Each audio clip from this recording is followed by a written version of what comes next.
हरे कृष्णा दोस्तों, स्वागत है आपका सीजीपीएससी व्यापम में। महिला एवं बाल विकास संचालनालय के द्वारा मिशन वात्सल्य के अंतर्गत संविदा पदों पर लगभग 100 पदों पर जो है भर्ती विज्ञापन जारी किया गया है और जिसकी अंतिम तिथि है 23 अगस्त 2024 तक इसमें आपको आवेदन करना है। और आपको बताना चाहूँगा कि जिला बाल संरक्षण जो गौरेला, पेंड्रा, मरवाही, मोहला, मानपुर, अम्बागढ़ चौकी, सारंगगढ़, बिलाईगढ़, महेंद्रगढ़, चिरमिरी, भरतपुर, खैरागढ़, छुईकदान, गंडई एवं शक्ति में जो नए जिले हैं उनमें रिक्त पदों पर भर्ती के लिए जो है यहाँ पे विज्ञापन जारी किया गया है, जो कि पूर्णतः संविदा है। लेकिन लगभग 100 पदों पर जो है भर्ती विज्ञापन जारी किया गया है। इस पर हम पूरा डिटेल में बात करेंगे कि इसकी योग्यता क्या है, इसका वेतनमान कितना है और ये कितने पद पर भर्ती विज्ञापन जारी किया है और इसका चयन प्रक्रिया क्या है। तो देखिए, अगर हम बात करें जिला बाल संरक्षण इकाई गौरेला, पेंड्रा, मरवाही में जिला बाल संरक्षण अधिकारी, संरक्षण अधिकारी, गैर संस्थागत देखरेख, विधिक सह परीक्षा व अधिकारी, परामर्शदाता, सामाजिक कार्यकर्ता, लेखापाल, डाटा एंट्री एनालिटिस्ट और सहायक सह डाटा एंट्री ऑपरेटर और आर्चिव वर्कर, ऐसा करके एक एक पद और क्रमशः 5 पद है टोटल। अगर हम बात करें अगले जिले की तो मोहला, मानपुर, अम्बागढ़ चौकी में भी वही है और इसमें भी लगभग उतने ही पद है। आप देखेंगे 5, 6, 7, 8, 9, 10, 11, 12, 13, 14, 15, 16 पद सेम पद है और बस इसमें जो जिला है वो अलग है। जैसे कि सेम पद जिला बाल संरक्षण इकाई खैरागढ़, छुईकदान, गंडई में है। इसमें भी आप देखेंगे कि 5 नए जिले जो बने हैं उसमें कहीं ना कहीं ये पूरे पद जो है वो निकले हुए हैं। अब यहाँ पे मैंने आपको पूरा जो नए जिले हैं उसके बारे में बताया है और लगभग जो 10 अलग अलग पद है, जिसमें कि पदों की संख्या अगर हम बात करें प्रत्येक जिले में कितने 16 पद है। और ऐसा करके अगर हम बात करें तो ये जो 16 पंचे 80 और डाटा एंट्री ऑपरेटर के अन्य पद, ऐसा करके टोटल 100 से अधिक पदों पर जो है भर्ती विज्ञापन जारी किया गया है। आप देख रहे होंगे यहाँ बाजू में जो है आपको इसकी सैलरी भी दिख रही होगी। सारंगगढ़, बिलाईगढ़ में भी आपको वही सारी चीज़ें जो है वो देखने को मिलेगी। ठीक है, तो ये सारी चीज़ें हो गई। इसके अतिरिक्त देखिएगा जो अन्य जिले हैं शक्ति में भी आप देखेंगे जिला बाल संरक्षण अधिकारी, संस्थागत देखरेख, संरक्षण अधिकारी, विधिक सह परीक्षा विधि अधिकारी, परामर्शदाता, सामाजिक कार्यकर्ता, लेखापाल, डाटा एंट्री एनालिटिक्स और आउटरीच वर्कर, इस प्रकार के पद है। और यहाँ पे महेंद्रगढ़, चिरमिरी, भरतपुर, इस जिलों में भी जो है वो पद है। और कंटिन्यू जो है देखिएगा 5 जिले हैं, फिर मैं बता रहा हूँ प्रत्येक जिले में लगभग 16 पद है और 16 पंचे 80 ये यहाँ पर टोटल होगा। और सैलरी भी आप देखेंगे मैक्सिमम 44,000 तक के और मिनिमम 10,000 तक के हैं। अब यहाँ पे देखिएगा आप लोगों ने पूरी चीज़ें देख ली। अब हम बात कर लेते हैं क्या चीज़ के बारे में, इसकी जो योग्यता है और किस योग्यता के लोग इसमें फॉर्म भरेंगे। अगस्त जो है 23 अगस्त इसकी अंतिम तारीख है। आपको फिर से कहूँगा 23 अगस्त याद रखिएगा, आज मान के चलिए 24 तारीख है और लगभग 1 महीने के करीबन आपको समय दिया गया है। अब यहाँ पे आप देखेंगे जो किशोर न्याय बोर्ड के अंतर्गत डाटा एंट्री ऑपरेटर के देखेंगे तो 1, 2, 3, 4, 5, 6 पद है, एक एक पद है हर जिले में, तो 6 जिले में लगभग, और 6 जिले हैं लगभग यहाँ पे। और गौरेला, पेंड्रा, मरवाही को भी यहाँ पे शामिल किया गया है। फिलहाल 5 नए जिले थे लेकिन अब यहाँ पे 6 जिलों को शामिल किया गया है। और बालक कल्याण समिति के अंतर्गत सहायक सह डाटा एंट्री ऑपरेटर की भी 6 पद है। ऐसा करके लगभग टोटल दोनों में 12 पद हो गए और उधर 16 पंच 80 हो गए।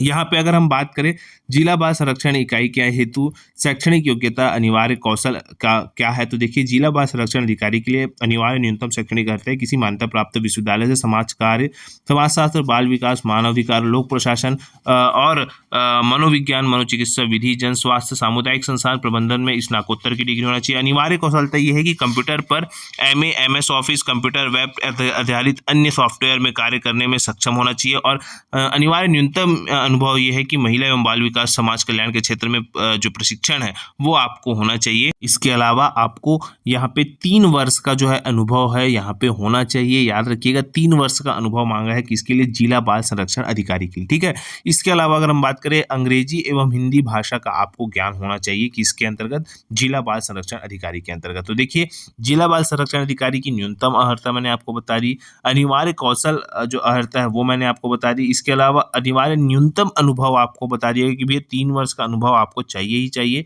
और वांछनीय योग्यता मैंने आपको बता दी। इसके अलावा इसकी जो सैलरी है मैंने आपको बता दिया लगभग 44,000 लगभग है आप इसकी जो सैलरी है। ये पद टोटल क्या है, संविदा है, आपको मैं फिर से बताना चाहूँगा। और इस पूरे पदों पर अंतिम तिथि है, आप जो है आवेदन भरने की वो है 23 अगस्त। ठीक है, इसका पूरा डिटेल आपको हमारे टेलीग्राम चैनल में मिल जाएगा। टेलीग्राम से जुड़ने के लिए नीचे डिस्क्रिप्शन बॉक्स में लिंक है, वहां से जुड़कर इसका पूरा PDF प्राप्त कर सकते हैं। संरक्षण अधिकारी संस्थागत देखरेख के संबंध में भी वही बात है जो जिला बाल संरक्षण अधिकारी के संबंध में कही गई थी, दोनों के लिए लगभग वही है। ठीक है, तो आप लोग यहाँ पे देख सकते हैं। इसके अलावा देखिएगा अन्य पदों के बारे में अगर हम बात करना चाहें तो देखिएगा ये है आपका जो अन्य पद है संरक्षण अधिकारी गैर संस्थागत देखरेख, जहाँ पे भी आपको देखिएगा किसी मान्यता प्राप्त विश्वविद्यालय से स्नातक डिग्री के साथ साथ महिला बाल विकास समाज कल्याण में आपको 2 वर्ष का अनुभव मांगा गया है। इसके अलावा विधिक सह परीक्षा अवधि में किसी मान्यता प्राप्त विश्वविद्यालय से LLB, परामर्शदाता में भी आपको PG डिप्लोमा मांगा गया है और सामाजिक कार्यकर्ता के लिए भी आपको स्नातक मांगा गया है। इसके अतिरिक्त लेखापाल में जो है आपको गणित विषय में स्नातक मान्यता प्राप्त। अगर हम डाटा एनालिसिस की बात करें तो कंप्यूटर में आपको विश्वविद्यालय से सांख्यिकी, गणित, अर्थशास्त्र, कंप्यूटर में ग्रेजुएशन मांगा गया है।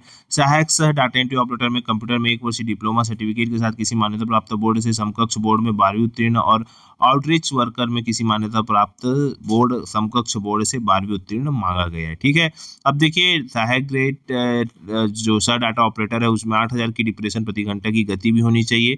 अंग्रेजी भाषा में कंप्यूटर पर कार्य करने का अनुभव होना चाहिए और शासकीय अशासकीय संस्थाओं में अधिमानतः महिला बाल कल्याण के क्षेत्र में 1 वर्ष का अनुभव भी मांगा गया है। ठीक है, तो देखिए यहाँ पे जनरली हम बात करें तो अनुभव जो है यहाँ पे मांगा गया है। लगभग बहुत सारी वैकेंसियां हैं जिसमें कि अनुभव का यहाँ पे तवज्जो दी जा रही है, पर इसका ये मतलब नहीं कि अगर अनुभव नहीं हुआ तो आपका चयन नहीं होगा।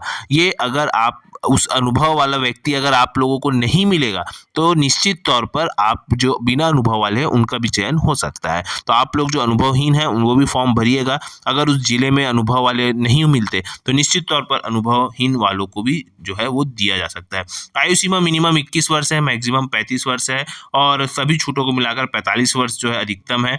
अब देखिए यहाँ पे आपको छत्तीसगढ़ का स्थानीय निवासी होना अनिवार्य है और जिसके लिए सक्षम अधिकारियों द्वारा जारी निवास प्रमाण पत्र ही मान्य होगा। याद रखिएगा छत्तीसगढ़ का स्थानीय निवासी होना अनिवार्य है।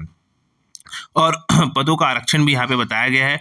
अनुभव के संबंध में निर्देश भी यहाँ पे दिया गया है। आप लोग इसका पूरा डिटेल आपको हमारे टेलीग्राम चैनल में मिल जाएगा। टेलीग्राम से जुड़ने के लिए नीचे डिस्क्रिप्शन बॉक्स में लिंक है, वहां से जुड़कर इसका पूरा डिटेल आप प्राप्त। इसके अलावा अगर हम चयन प्रक्रिया की बात करें तो देखिए चयन प्रक्रिया में आपको 70% अंक न्यूनतम शैक्षणिक योग्यता का दिया जाएगा। अनुभव का आपको 2 अंक दिया जाएगा, अधिकतम 10 अंक दिया जाएगा। उपरोक्त में से प्राप्त अंकों के आधार पर प्रवीणता सूची तैयार की जाएगी और फिर इंटरव्यू लिया जाएगा 20 अंक का, जिसमें कि आपको कौशल परीक्षा के लिए 10 अंक और व्यक्तिगत साक्षात्कार के लिए 10 अंक होंगे। और यहाँ पे टोटल मिला के आपको क्या किया जाएगा, आपको मेरिट सूची तैयार किया जाएगा और उसके बाद फिर आप लोगों का चयन होगा। और प्रत्येक पद के लिए 25% अथवा 3 में से जो भी अधिक हो अभ्यर्थी की प्रतीक्षा सूची में रखा जाएगा और प्रतीक्षा सूची 1 वर्ष के लिए मान्य होगी। ठीक है, तो ये सारी चीजें हैं। आप लोग इस पर अपनी योग्यता अनुसार जल्द से जल्द फॉर्म भरिएगा और इसका पूरा डिटेल आपको हमारे टेलीग्राम चैनल में मिल जाएगा। टेलीग्राम से जुड़ने के लिए नीचे डिस्क्रिप्शन बॉक्स में लिंक है, वहां से जुड़कर इसका पूरा जानकारी ले सकते हैं। यही जानकारी देना था। आशा करता हूँ वीडियो अच्छा लगा होगा। वीडियो अच्छा लगा तो इसे ज़्यादा से ज़्यादा लोगों तक शेयर, लाइक एंड सब्सक्राइब जरूर करें। वीडियो देखने के लिए आप सभी को बहुत बहुत धन्यवाद। आप सभी स्वस्थ रहे, मस्त रहे और पॉजिटिव रहे।